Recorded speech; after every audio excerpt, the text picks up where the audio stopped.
Today, we are diving deep into one of the big debates shaking up South Africa's political scene right now. The focus is on Transport Minister Barbara Creesy's recent proposal to limit road accident fund benefits for foreign nationals. This proposal has triggered passionate discussions nationwide, as people weigh questions of fairness, social responsibility, and financial sustainability. As we unpack this issue, we'll explore what led to this proposal, what it could mean for both South African citizens and foreign nationals, and why this decision could signal a broader shift in how South Africa approaches immigration and social support. If you're new here, please hit the subscribe button and turn on notifications so you never miss any updates. Let's dive in, and be sure to share your thoughts in the comments below. To give a little background, the Road Accident Fund, or RAF, is a public organization that provides financial assistance to people injured in road accidents in South Africa. This fund was established to make sure that road accident victims receive the support they need, regardless of whether they are South African citizens or foreign nationals. According to the law, the RAF is supposed to compensate any person who suffers injury or death in a road accident, and this has included foreign nationals, whether they are documented or undocumented. But with the fund's resources under increasing pressure, some officials and citizens are questioning whether this any person rule is still sustainable for the country. Minister Creesy's suggestion to limit these benefits for foreign nationals brings up complex questions about who should benefit most from limited public funds and what kinds of limits make sense for a country facing economic challenges. The RAF was created back in 2008 as a way to protect people who are injured on South African roads, and its goal was to provide broad support to accident victims. However, over the years, the RAF has faced ongoing financial strain, with rising claims and increased demand. As a result, there has been significant debate around how to keep the fund sustainable while still fulfilling its mission. With more foreign nationals making claims, some people argue that the RAF's money may not stretch far enough to meet the growing needs of all claimants. Minister Creesy has argued that this financial strain is a real concern and that by limiting benefits for foreign nationals, the RAF could focus more resources on South African citizens. It's a proposal that has gained some support, but also raised concerns about fairness and equality. So, how do we find a balance? There's no doubt that South Africa is dealing with tough economic and social issues, from high unemployment rates to the cost of living rising steadily.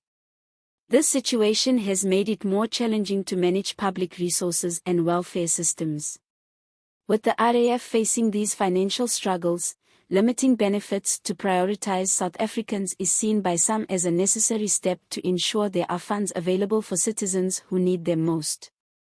But of course, such a decision raises important ethical questions. Should South Africa, as a country that's known for its humanitarian policies, set limits that could potentially exclude vulnerable foreign nationals from vital support? And does limiting benefits go against the values of solidarity and unity that many South Africans hold dear?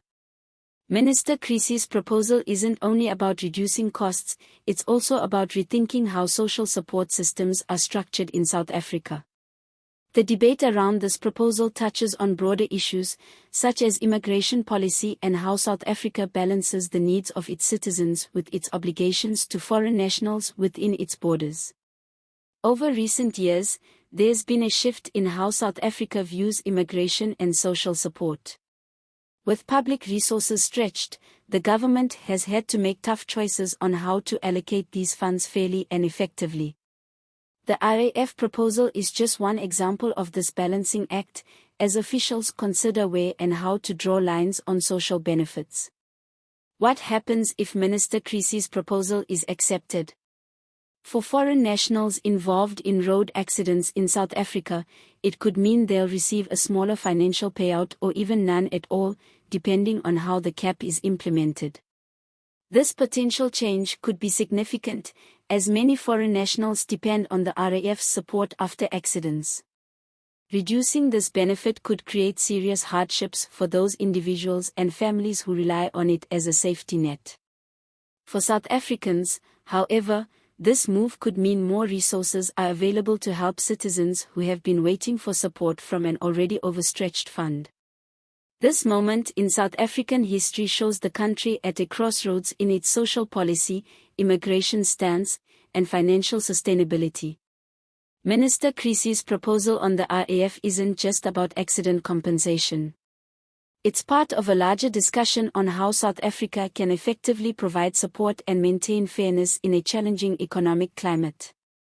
As Parliament debates the RAF changes, lawmakers will need to carefully consider both the financial and human impacts of these decisions, understanding that each choice could influence the future direction of South Africa's welfare policies and the lives of those who need assistance most.